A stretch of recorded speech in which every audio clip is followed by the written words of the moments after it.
Welcome to Mindfall, where the questions twist and turn. Dive deep with us, we'll watch ideas burn. Down the rabbit hole we go, chasing thoughts you've yet to know. Mindfall's here, let's start the show. Hi, and welcome to Mindfall with Mike and Mike. In this podcast, we explore the ideas that take us down the proverbial rabbit hole. We ask and answer the hard questions with the help of an AI search engine. I'm Mike. And I'm Mike. Oh, Mike, on today's episode, I want us to explore why is debt so bad in America? That's a good one. And this is generally how this works. We'll ask our AI search engine a question about why debt's so bad in America, and we'll read the response. And from that response, we'll ask some further questions, contemplate on the concepts, and dive deeper than we think any other podcast has. Mike, are you ready to Mindfall? Let's fall, Mike. Let's fall. All right. Let's hop right over to our friend ChatGPT. I've already hit the prompt in. Look, before we talk about why it's so bad, Mike, how bad do you think consumer debt is in America? If you look at the numbers, we're currently at a record high of 18.6 trillion. That's trillion with a T. Trillion, $18.6 trillion. All we need is like... You know, to break it down, that's about... I was going to say, all we need is about 20 Elons, and he can pay that off, right? Yeah, why not? That's easy enough, you know? But if you break it down, that's $105,000 per household just to pay off consumer debt as it exists. That's insane. You got mortgage debt, you've got credit card debt, student loans, and auto loans. With mortgage debt make up the biggest part. So, hey, somebody else owns every house that we live in, right? When I look at the debt, I kind of break it up into there's good debt and there's bad debt. You know, house debt I don't really find it to be that bad because we're out here. You got to live somewhere, and I feel like it's kind of an investment. I feel like education debt, student loans, or whatever, it's also kind of an investment in yourself. But when you get to credit card debt and other debts, it looks like it's getting out of control. Yeah, credit card debt being the second highest with $1.23 trillion. That I don't think anybody can conceptualize how big that number really is. That is huge. And that's more than some countries' gross national product. Absolutely. So, let's jump down to your question of why is debt so bad in America. I mean, it's huge. It is a problem. We all recognize that it's a problem. But why is it so bad, Mike? If you want to look at it, consumer debt, yeah. I'm thinking, Mike, it's bad because, especially in today's current economy, people are using credit cards to make ends meet. I might be jumping ahead a little bit, but it's hard out there right now, and it doesn't appear to me that the amount of debt we're creating is not in line with our salaries raising up, because I feel like, with inflation and everything, the money isn't keeping up. No, not at all. And, we can spend ourselves to death and never get out of this endless cycle of having more and more and more debt. And that just means that somebody else is holding a stick over our head all the times, and we kind of live in a world of fear as a result. I kind of believe, just recently they eliminated the penny, okay? And I kind of feel like, 10 years from now, maybe 15 years from now, United States will be a cashless society. So we're going to be living off of plastic. And I remember back in the 1900s, back when people had a checkbook, and then they seemed to balance their checkbook, be more aware of their spending.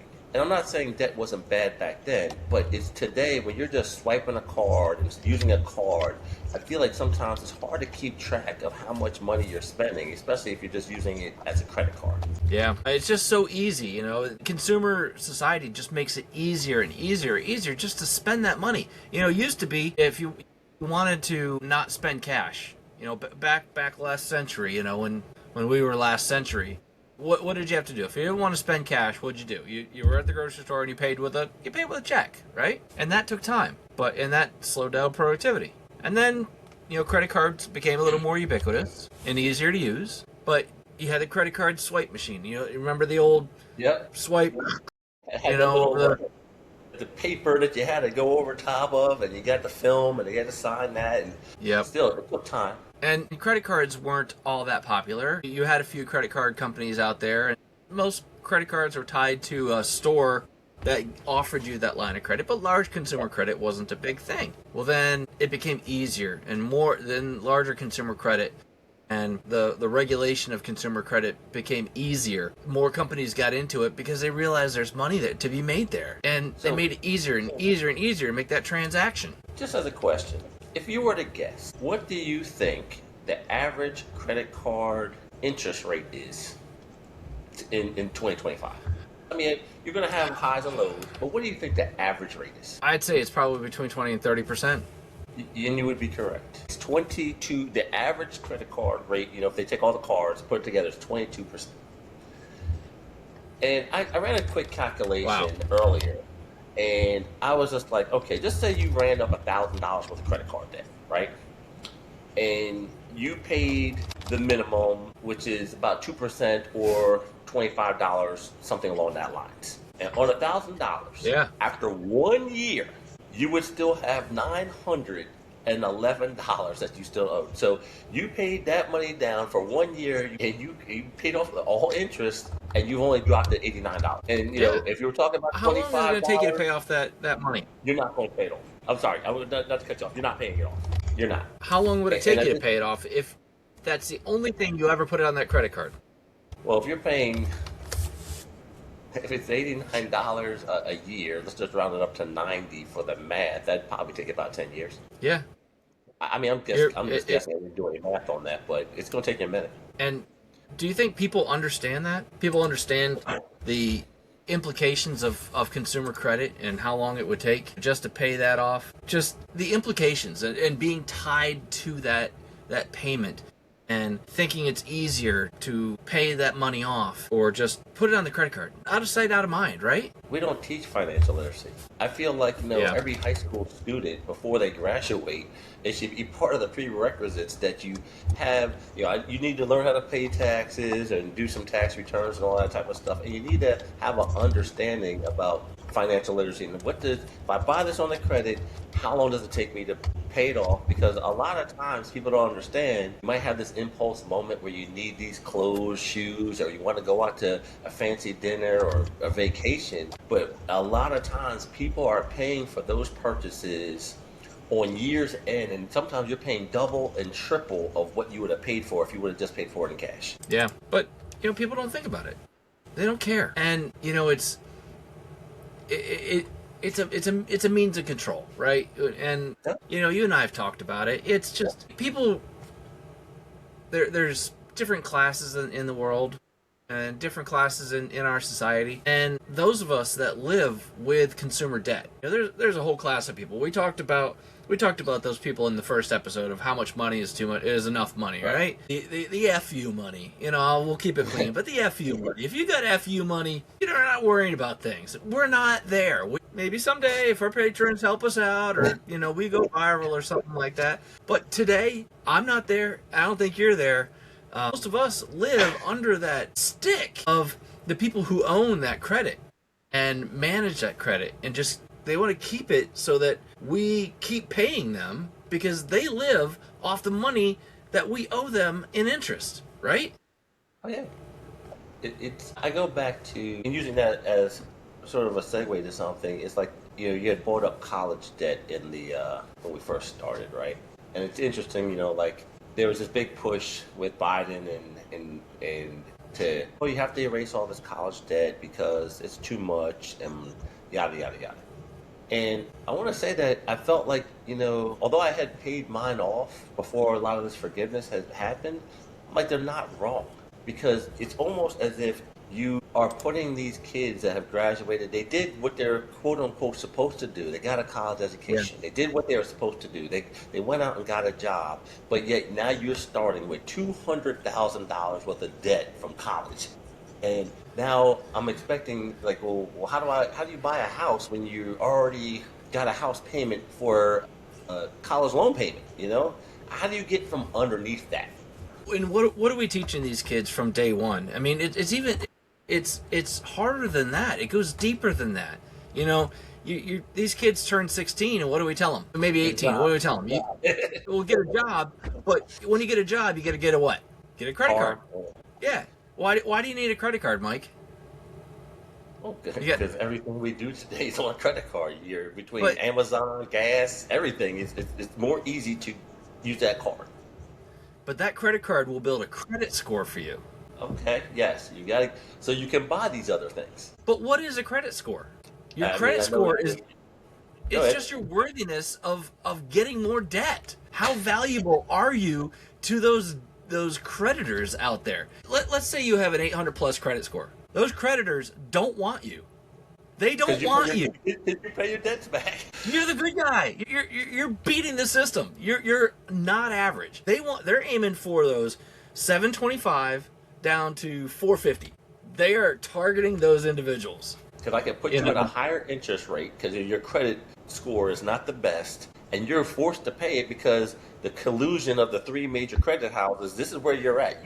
Everybody uses, Equifax, TransUnion, and the other one. I can't remember the other one, but everybody uses those, and this is what it is. And if you don't have a credit score, unless you follow some of those other models that are out there and some of the other ways to do it, there are ways to live without debt. Yes, but if you want to exist in our standard society and the way that we typically exist, you need credit score. You need consumer debt so that you can easily buy your house. You can easily get that car, and average car payment. Have you seen the price of an average car payment lately? $800. Again, But- add your rent or mortgage on top of that. And then going back to the average, credit card debt per person. I think it says here you said 104,000 per household. Yeah. How much are you paying back of that? It gets insane. I feel like we're getting to a point. I'm like, how are we going to afford life? Yeah. Like if you took a dollar bill and you started stacking dollar bills, stacked them, laid it on their side, and just stacked them side by side by side. Do you know how far that act would be to be that $1.23 trillion of credit card debt? Probably getting to the moon or something like that. It's a third of the way to the moon, but it goes around the Earth 3 times. That's That insane. stack, that single stack it's insane. It's 83,000 miles tall. 83,000 miles tall to represent $1 on top of another dollar. And we're continuing to build that number. No, it's not Everybody's going getting in down. more debt. That number is not going down anytime soon. I just, you look at the price of things, and sometimes I'm like, why are these companies gouging us so bad? I'll go back to something, I'm a junk food junkie a little bit, right? And I'll never forget, during COVID, the price of chips went from you can get 2 bags for $6, and now it's like 2 bags for $8 to $10. And I'm just like, well, potatoes come out the ground, that hasn't really changed. Manufacturing process, y'all been making these chips for God knows how long. Why such? I mean, I can accept a small increase, but almost like a 1.5 times increase. I'm like, it's just the greediness of the profits that they're going to make more money because they don't care. Because they can make more money. They can charge you more. They can take away more of your hard-earned pay to keep you in the station that you're in. I'm going to go into dangerous waters, Mike. I'm going to go into dangerous waters here. Okay. All right, life preservers. Get that little flashing buoy that that pops up so the Coast Guard can find you. Well, we're in dangerous waters. Get the shark repellent out, because I look at debt almost like I do religion. Okay, because debt gives you meaning, just like religion does. Debt gives you a sense of belonging. You unless, like we said, unless you have that credit score, you don't belong in traditional society. There are rules for good behavior. You can be a member of productive society with that good behavior if you pay that minimum payment, and you don't have to pay it all off. No. That your reward, you don't have to be the the person that serves at church every Sunday and helps out in the nursery and everything. No, it's okay. It's okay. You don't need to do all that, but you need to do the bare minimum. You need to do the bare minimum, Mike. Do the minimum. And there's always that path to redemption for the person that fails, because they want to, if you fall off that consumer debt line and you become a failure, you are no longer a customer. And that's not what they want. They want to pull you right back in. Hey, we can bring you back into our religion of debt. We can make sure that you stay part of the valuable member of our society and our community. Come join our debt community. Come talk to our debt church. Let's give you our debt credit card, and you can be a part of our group. Hey, you want that? You want to be part of our select group? Here's your Discover card, sir. Oh, gosh. Do you remember how they sucked you in?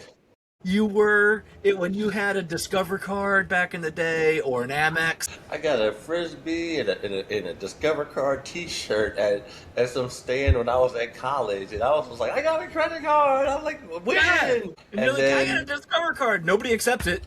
I got a Discover card. And then by the time I graduated, like I would say a year after I graduated or two, I was $8,000 in debt. Because I was a broke college student, and swipe it. Car had issues. Swipe it. Books. Swipe it. And then I'd pay the minimum. You had to pay for all those. You had to pay for all those Columbia House and BMG records and tapes that you bought, right? Somebody had to pay for those. Somebody had to pay for those. I only paid a penny. I only paid a penny. No, I only paid a penny. But it's just you're indoctrinated. Yes. Like you said, it's almost like you can't get out, because once you start using a credit card, I don't care what you say. I mean, like you said, you can now not use a credit card. Yeah. You can't. Once you start, and they're starting younger and younger, because now, I had got my kids a bank account, and now, I mean, they're 15 years old, and they gave them a Visa debit. Yeah.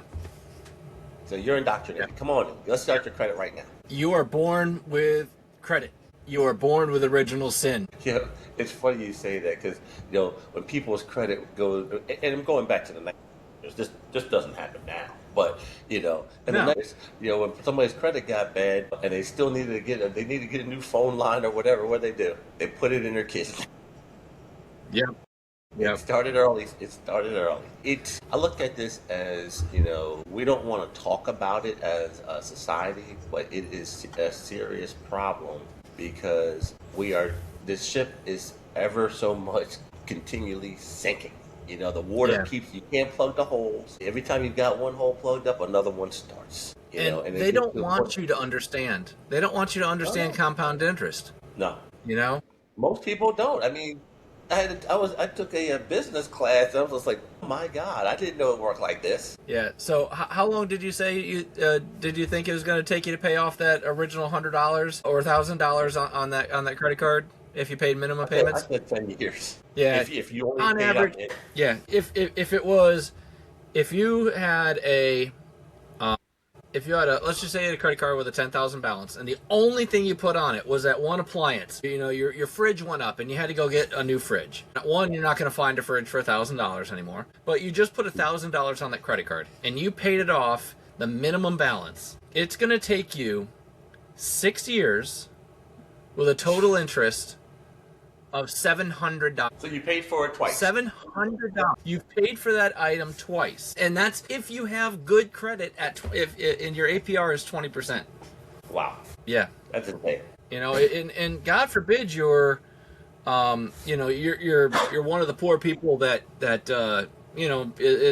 has less than worthy credit, and you're at 29%. Push that out, and you're over 10 years. 10 years. And how long is that appliance going to last you, Mike? These days, I swear to you, I had bought a washing machine, right? That thing lasted 6 years. And then I'm just like, planned out for Christmas. 100%. Back in the 1900s, they didn't do that. Stuff lasted forever. Everybody has their green avocado refrigerator in their garage because the thing still works. You just wanted to upgrade, but it didn't die. Now, stuff is, I went for that washing machine, right? I said, all right, well, let me see how much it costs, because I'm somewhat handy with stuff like that. How much does it cost for the parts? The new one was, Good luck. I bought a new one for $550, right? The parts to replace the belt, there's a whole tensioner thing, and all that stuff came to like, it was like $375. Now I got to a point, well, if it's more than half of the value, why am I fixing it? I might as well just replace it. And you can't take the back off it anymore because it's all integrated electronics, and they don't want you taking the back off of it. So it's form fit, it's press molded, and we bought a washer and dryer a few years ago. They were scratch and dent models off the showroom floor, and so we got them for cheaper. But they were last year's model, but they still had Wi-Fi on them.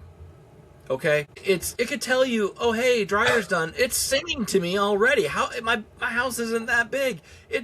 I can hear it in every corner of my house that it's singing a happy tune to me. I don't need it to alert me on my phone and say, hey, by the way, it's done. But you know what it's also doing in there? It's also saying, oh, I'm 6 years old. I know when I was born, and I know when I'm going to fail. Planned obsolescence.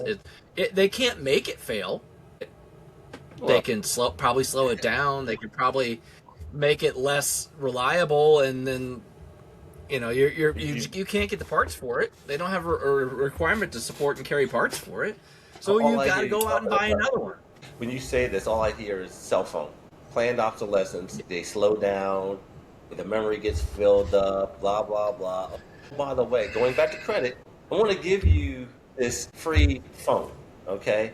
I'm going to give you a credit on your bill every month, right? And I'm going through this right now. Because then my phone carrier, I'm not going to mention the name, sent me a thing, hey, you can get a new phone. Okay. Oh, but you have to pay off the balance of the other one. So I'm like, oh, I'm still paying on the balance on this thing. But now you've planned obsolescence. I haven't paid the damn thing off yet. Now I got to go ahead and buy another one because I'm out of date. Because my phone's like 2 years old, 2.5 years old. I'm just like, this is insane. And it just keeps you in that credit cycle. Because if you decide to get rid of it, oh, you still got that bill. You got to pay the full amount of that phone because you already bought that on credit. Vicious cycle. And I know you're a computer, or what do we call them? The robot phone people. You're a robot phone person, where I'm a fruit phone person, right? So yes. A few years ago, those fruit phone people got in trouble because they were slowing down the batteries on the phones were getting older, so that you felt like you had to go get the new one. I love my wife to death. I really do. But she is so hard on a phone. She can't pick it up without dropping it. And it's got 4 or 5 cameras on the back of it. All these bits of glass, they're going to shatter. And now I got to go buy another one. And now I'm further in debt. And I got kids, you got kids. They can't exist without a phone anymore. And more debt, more requirement. More debt. It's a continual cycle. Yeah. And again, I go back, we're in a place where we're not seeing the debt. We're going to talk about this on another episode. It's like, well, I'll use the refrigerator as an example. Oh, so you want to go look for, my refrigerator went up, right? So then I'll go online, and I'm just kind of browsing and looking for a refrigerator. You know where I'm going with this. The next thing you know, I put that aside, I'm doing something else. I get on my phone, and all I see is ads for refrigerators, right? And I wasn't going crazy with this, but we saw that you looked at this, right? And now here's how much this costs. And we're getting targeted, and sometimes, you see something, that's a good deal. And like Black Friday, it's never a good deal. They're just showing you a price, and they'll say, you're saving 50%. And then what do? Boom, we hit that button, buy. Well, you're not doing that with your debit card. But hey, you know what? We're going to give you 12 months interest-free financing, Mike. 12 months interest-free financing. You can buy it. Go ahead. Don't worry about it. It's no stress. 12 months interest-free financing. By the way, if you don't pay it off in those 12 months, all that old interest compounds. It's going to hit you. If you're late, late on one payment, it also compounds. It smashes you. And your road to salvation, for consumer credit isn't paying it off. It's continued obedience. I'm paying what I need to pay. I don't need to pay the whole thing. I just need to pay what that card says I need to pay. Stay in good standing. Stay in good standing. Don't pay the whole thing. Just stay in good standing and you'll be okay. You know what? We'll upgrade you next year. You're going to get the platinum card. You know, hey, your value to us. With all the with your points you gain, you might be able to go on an Oh my airplane God, trip. You can points. do all this. But what I'm laughing at though is that a lot of times, you're putting it on the credit card because you don't have the money to pay that thing off right there and then, right? Yeah. So let's just go back to the Right. $1,000 refrigerator, right? I can't afford to pay for that right now. I only have $250 out of my budget that I can afford to pay for this, and we just continue to push it down the road. But I'm like, if you couldn't afford the $1,000, you can't afford what'd you say, the 6 years of payment either, because you're just going to keep on using that card till it gets to its limit, and then guess what you're going to do, Mike? Because you're maxed out. Hey, let's get another credit card. I can Another start credit over. card, or ask them to bump your limit up. Or all Yeah. right, what I'm going to do is I'm going to get a home equity line of credit, right? It was just more Yeah. debt to pay off the credit card so I can get a lower interest rate, but I'm still in debt. And now And I'm I'm paying paying it off for that longer. for longer. And now guess what? That you paid even more for that refrigerator than you would have if you would just paid it Yeah. off. Vicious cycle. You're paying for that refrigerator for 30 years. 30 years, Mike. And you gone through 3 other refrigerators by that point. You're still paying off the first one. And people don't understand. You talked about this earlier with financial literacy and educating students. There's a really good reason they don't. They don't want us to understand. They don't pay no attention to the man behind the curtain. They don't want us to understand what's really going on. They want to make money off of us. And you talked about points. You got points on your credit card to redeem for air miles, right? I was talking with my buddy last night, and he's an airline pilot. I won't say what airline he flies for, but he says, if the airline fills up the first class and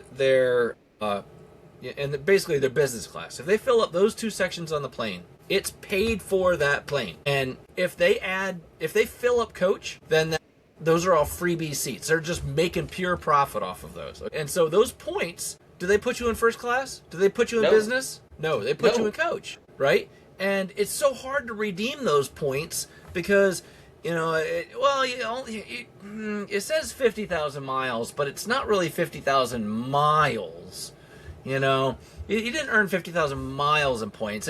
You can fly from Philly to Newark. Do you want to fly from Philly to Newark, Mike? I mean, You might as well because you drive. can. On your 10 years of accrued points. Well, then to echo that, and then I got my free flight. Oh, but you got to pay the baggage fees. Back in the And put those up. 1900s, when I was growing up, we never had baggage fees, and I'm like, well, what's changed? Because there's more and more profit in putting us more and more in debt. And when you're at the airline counter and you have to pay for those airline fees, will they take cash? Of course not. How do you have to pay for it? Credit card. Gotta put it on card. Credit card. And most of them won't accept a debit card. Most of them will not accept a debit card at that location. They'll only accept a credit. So if you try to use your bank debit card at that location, you'll swipe it and it'll come back as credit. It will not come back as debit. It'll take it as a credit purchase against your balance. So it'll still come out of your checking or savings, however you got it set up to withdraw, but they'll add 3% to it as their service fee. And so it's not $25 per bag, it's $25 and 3%. It's how can we take the money from the people and give it back to the rich people that really don't need it? They're already in FU money territory. They're Scrooge McDuckin rolling in their money and diving into their money pits. They don't need the money, but they like to control us. We are the honey, we are in church, we pay our debts. Well, what's funny? You said this because the other day we had gone to lunch, right? Yeah. And when I swiped the card, a lot of places they'll eat the 3% because they just want the transaction, right? But this place, and Yep. it was only, it wasn't that expensive, but I was just like, I was doing the math. I'm like, oh, the 3%. So I got hit with a 3% service charge, which they added to the bill, so they're not going to pay it out of their pocket.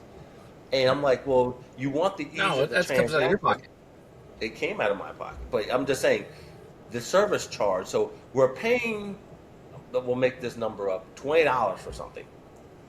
And now, oh, Yep. by the way, you need to pay this 3% charge just to use this plastic card. Because yet, like you said, Yep. yet another person needs to get their taste of our money. It's Is there an option there to pay cash? Could you pay cash at I that could have location? paid cash, but she didn't say, "Hey, is this cash or charge?" She just put it in there, and I'm thinking if I paid Yep. cash, I would have still paid that service charge. Yeah, and all those they were self-service kiosks, right? Swipe your card on the kiosk. Don't And get oh, me by the way, started hey, on- because it's so easy, now they've got the tipping on top of it, and they want you to tip minimum 18% on it. So there's more debt that you're paying because we're back in, we could talk tipping culture in another podcast, but that is you know, right there, its own episode. that's hours on end, Mike. Let's not go there. Oh, God. We both have kids that have worked in the service industry. We've both worked in the service industry. It's not what it used to be. I'd love to live on the tips that some of these kids are making these days. But it's so easy. It's so easy to just take that card and swipe that card, swipe that card, swipe that card. Hey, by the way, let's add it to your wallet on your phone so you don't have to even have to remember the card. It's on your phone. You want to make that purchase? Click. What happened? I'm done. I go back. Do you want to make that purchase? Do you want to break that McDonald's purchase of that's now $50 for your McDonald's? Do you want to break that down into 4 easy payments of $19.95, Mike? Because you can do that. But do you know what those groups are doing? Klarna and some of these other groups are doing. Each one of those purchases is an individual line of credit being taken out against your name. Every single one of them. You want to go buy a dinner at McDonald's. Okay? I don't think it does 4, so it doesn't want to do one every month. That is, you're opening up a $50 line of credit to buy your McDonald's. It's insane. It's a new hit on your credit report every single time you do it. And they don't tell the kids, oh, it just looks easy to do. It's easy to do. Don't worry about it. Don't worry about it. And those interest rates are 30 to 75%. And thus we continue to spiral. I really feel like I'm trying to do the best with my kids, teach them to what credit is. When I go buy something and I have them with them, I'm saying, look, I might buy this right now, but I'm going to pay off my credit card by at least the end of the week because I am not trying to pay interest on this purchase because I have the money to pay for this. Yeah. Now, if it's some large purchase, I have some rules I have on myself, but normally a large purchase, all right, hey, you had an unexpected thing with the car that might cost you a few $1,000s, and you're not ready, you weren't ready to, or budgeted for that, but then you do your best to pay it off. But I don't carry any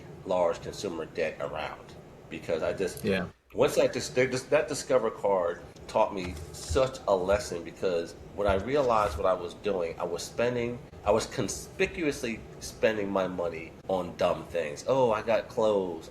I went out to eat. These things, everything I was buying, like going out to eat, it's a one-time thing and it's done. Okay, you ate, but it's done.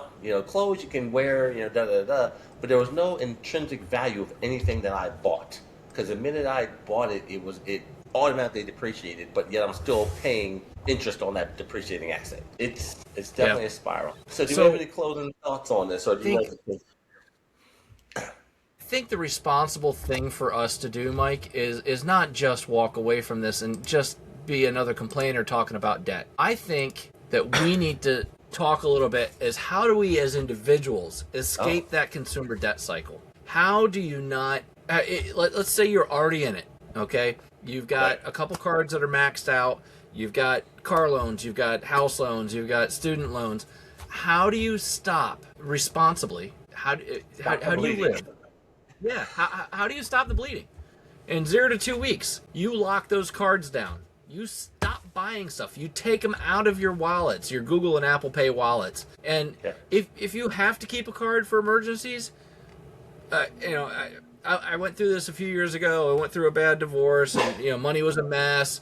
We've talked about that, but it was shut down all the credit cards, and I had to because I was changing financial situations with my ex at that point. But kept one card. You know where that card stayed? It stayed locked in the safe box that I had underneath my bed.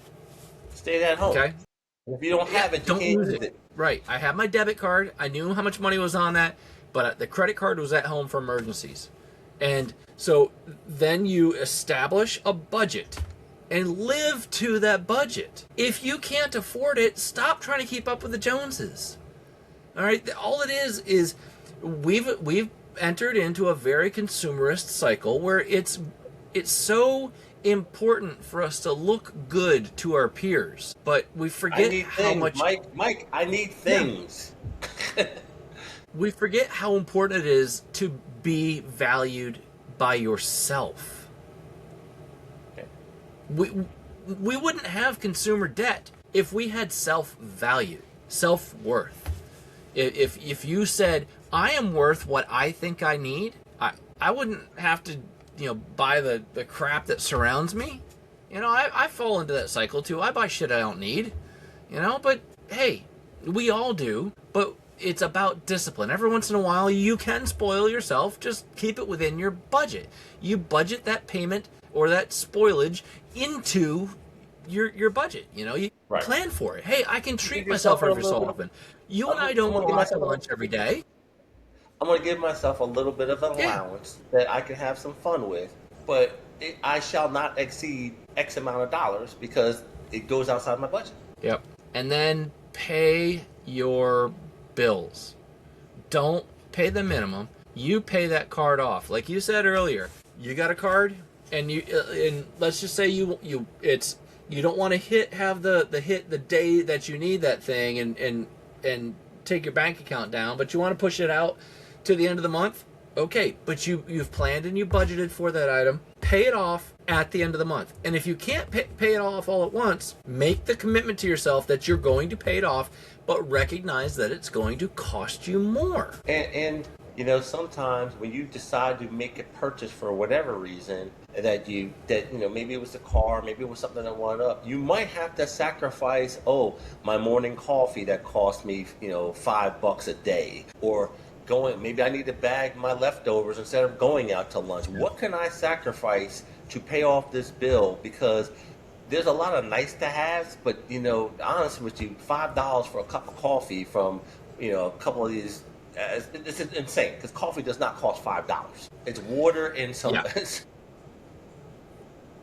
Yeah.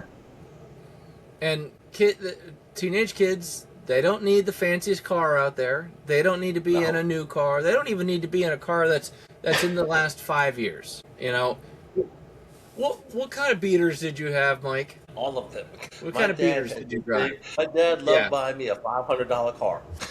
When I was a kid, and my first car was $500. My second car, I think, was about $500, and they lasted a year, two, whatever. Buckets, place like this, is all you're getting because you're a 17-year-old kid and you're going to destroy his car anyway. Which I never really had an accident, but still, he wasn't investing an asset into me like that. I'd also say, I was going to say, people also, you have to. Because everybody's friends and peer pressures, a lot of times while you end up in situations that you did not want to be on. Oh, come on, Mike, let's go to this trip to Mexico and stay at this all-inclusive. And you're like, well, I really can't afford that, but I guess I can put it on my credit card. You have to surround yourself with people that are like-minded, because those like-minded people are your accountability partners to say, why are you buying this? We don't need this. You don't need this. What are we doing? I think, but if you have people goading you on, come on, the new Jordans just dropped. Let's go get them. What? It's a pair of sneakers. Why do I need to spend $250 on those? Surrounding yourself with the right people. Consumer debt follows the same growth curve as the rise in visible, printed, and then digital media. So as the prevalence of readily available printed media went up, okay, let's just say there were magazines, there were newspapers and stuff pre-World War II, but after World War II, consumerist society really picked up. Those boomers came home, or the silent generation came home from World War II. They had money, America had money, and they started spending it. And they've got their kids that grew up to be boomers. But at the same time, you have a rise in printed color media with ads and all this other stuff. And as that line goes up, consumer credit line follows right in line. So it's advertising, it's targeted advertising. And as people got better at it, as companies got better at that targeted advertising, they got better at also figuring out how to separate you from your money. Okay? And that's all it comes down to. It comes in the resolution isn't to say, hey, I'm going to be a Luddite and I'm going to hide away from social media and I'm not going to buy anything in the world. The resolution is believe in yourself, trust yourself, and know that you don't need that brand new item. You don't need it every day. I think it's going to be difficult though, because I feel like the targeting, it used to be a long range weapon that's trying to target you. They're just taking a shot in the dark. Now this thing is every time you go on the internet, wherever they have a file on you of everything that you like, everything that you looked at, everything that you bought, and they target you to death. You got red dots all over you because they said, oh. And even when you now walk into a store, like, if you have that app, the Walmart app, the BJ's app, or whatever store you app to, it basically knows you went to the store, and then guess how you're paying? You're paying with your credit card or debit card or whatever, and they got that file. You don't even need, I shop at BJ's, and you don't even need a receipt anymore. They'll give you a receipt, but when I have to return something, they just go to my file. Oh, here it is. You bought this computer, and okay. Oh, you want to return it because whatever? Okay, here, take it back. Okay, wow. How do you have all this information on me? Because I even get targeted coupons when I go shop at BJ's. You bought these 10 items last time you were here. Here's a 50 cents off or whatever. It's insane. They offer you the deal. Yeah. Trust yourself. You don't need the debt. You don't need it. And it's going to take time. If you're in debt, it's going to take time. And your best support group are your friends that believe in you and say that you don't need that shit. You don't need that you don't need that extra thing. All right? You don't need extra vacation. I need my things. I like my things. It's only going to get worse because, again, I go to the Amazon model. I'm sitting on my couch. I see a thing. I look at some ratings. I click. Boom. It's in my house in 2 days. Didn't even have to leave my couch. No. It makes it hard. We have to do better. Only myself, but as a society, we have to do better because they are setting us up to lose. And themselves to win. And rich get richer, poor get poor. I mean, that's how it goes. And if you have no self-control and you want to separate yourself from your money, you can join us on Patreon. We can help you separate yourselves from that money on a monthly basis. Just look up Mindfall Podcast on Patreon. We got different subscriber levels. You'll forget about how much you subscribe to us. And we're part of that subscription society. You can join us and you get all the freebies out of us. But seriously, if you want to join us and help us out, join us on Patreon. You can be part of our community. You can send us special requests. We'll probably have some live shows coming up soon. We're trying to roll out some new ideas. And you can also email us at mindfall.podcast@gmail.com and send us ideas. If you have things that you'd like Mike and I to mindfall down and chase these things down, send it to us. Mike, any closing thoughts? I think we've covered it all. I mean, I just wish the people out there, I want everybody to just do a little bit better, I like to see all ships rise, you know what I'm saying? I'm tired of paying the man. I am tired of paying the man, Let's do better, people. Let's do better because we can. Amen, brother. All right, Mike, I will talk to you soon. It was great talking to you tonight, and I will see you next time. See you next time, Mike. All right. Bye. Bye. Welcome to Mindfall, where the questions twist and turn. Dive deep with us, we'll watch ideas burn. Down the rabbit hole we go, chasing thoughts you've yet to know. Mindfall's here, let's start.